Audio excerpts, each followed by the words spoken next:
परंतु ते अत्यंत बेताल पद्धतीने वक्तव्य करतात असं लक्षात आलेलं आहे। त्यांना हिंदूंच्या सणाची साधी माहिती सुद्धा नसावी।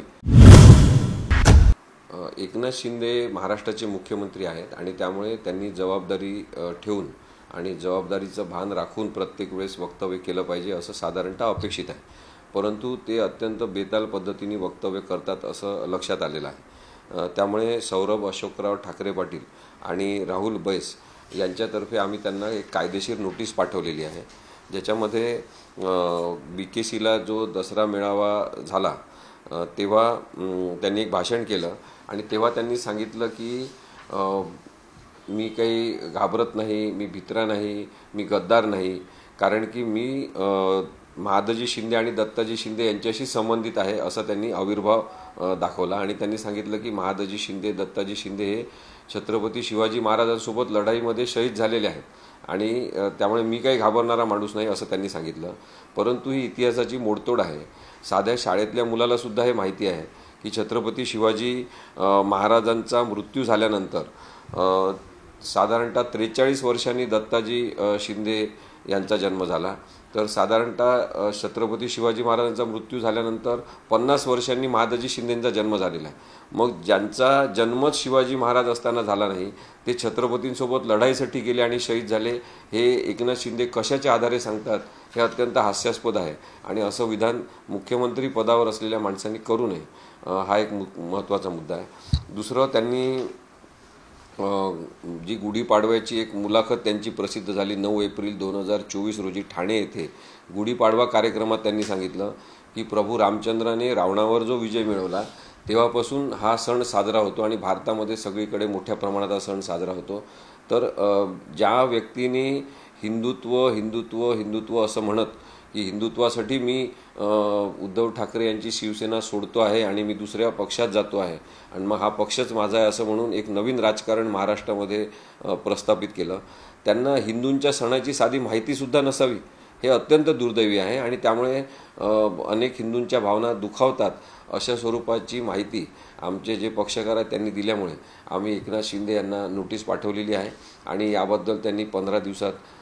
जाहीर माफी मागावी, लेखी माफीनामा जाहीर करावा, नाहीतर पुढची कायदेशीर कारवाई करण्याचा विचार आमचे पक्षकार करतील अशी नोटीस त्यांना पाठवली। दुसरी एक महत्त्वाची नोटीस तुम्ही पाठवलेली आहे नाशिकच्या करन्सी परिसरात, कशासाठी ही नोटीस पाठवलेली आहे आणि इलेक्टोरल बॉन्डचा विषय आहे? इलेक्टोरल बॉन्डचा जो घोटाळा आता उघड झालेला आहे त्या संदर्भात अनेक वर्ष सर्वोच्च न्यायालयामध्ये केस सुरू होती। 2017 मध्ये जेव्हा हा कायदा करण्यात आला आणि इलेक्टोरल बॉन्डद्वारे निवडणूक रोखे खरेदी करून आपल्या आवडीच्या निवडणुकीच्या संदर्भात राजकीय पक्षाला मदत करण्याची मुभा देणारा कायदा आला, तो कायदाच असंवैधानिक आणि घटनाबाह्य आहे आणि त्यामुळे इलेक्टोरल बॉन्ड ही पद्धत भ्रष्टाचाराला आमंत्रण देणारी अशा स्वरूपाच्या अनेक याचिका सर्वोच्च न्यायालयात दाखल झाल्या। सर्वोच्च न्यायालयात शेवटची सुनावणी जेव्हा ही सुरू होती मार्चच्या महिन्यामध्ये, त्यावेळेसच सुनावणी पूर्ण होण्याच्या आधी च्या कालावधीमध्ये साधारणतः 1000 कोटी रुपयाचे इलेक्टोरल बॉन्ड हे नाशिकच्या प्रिंटिंग प्रेसमधून छापून बाजारात आणण्यात आलेले आहेत अशी माहितीच्या अधिकारात मिळाली आणि त्या आधारे एक नोटीस आम्ही पाठवलेली आहे नाशिकच्या प्रिंटिंग प्रेसला की त्यांनी बेजबाबदारपणा दाखवून जे इलेक्टोरल बॉन्ड प्रसिद्ध केलेल्या मार्केटमध्ये आणलेले आहेत ते त्यांनी विड्रॉ करावे आणि ते कुणाकुणाला देण्यात आलेले आहेत याची माहिती त्यांनी द्यावी। दुसरी गोष्ट, 15 मार्चला सर्वोच्च न्यायालयाने जाहीरपणे निकाल दिला आणि सांगितलं की इलेक्टोरल बॉन्ड असंवैधानिक आहे।